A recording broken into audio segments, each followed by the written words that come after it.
Registered nurse ako from FEU before ako mag-front row. Pero nag-work ako nun sa call center habang nag-aantay ako ng visa abroad. Practical lang din kasi ako. Kahit anong opportunity na meron, basta kumita, okay ako dyan.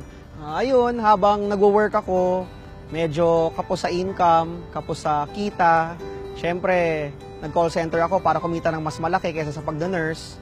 Sabi ko, why not? Maghanap ako ng extra income. Kaya na-offer sa akin yung front row. Sabi ko, chance ko na to para maging negosyante. So why not? Kung in the future magne-negosyo ko, why not start today? Ayun, nag-start ako sa front row, part-time lang. Habang nagtatrabaho ako noon, sinasideline ko yung business, sinisingit ko sa schedule ko kahit sobrang busy, minsan pagod, minsan puyat. Pero kailangan kong gawin, sabi ko, kailangan kong asikasuhin tong front row.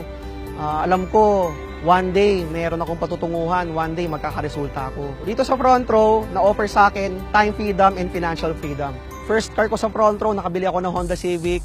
Second car, nakabili ako ng Mitsubishi Lancer. Kinostomize ko pa at ngayon, eto grabe. Kakakuha ko lang brand new Ford Mustang.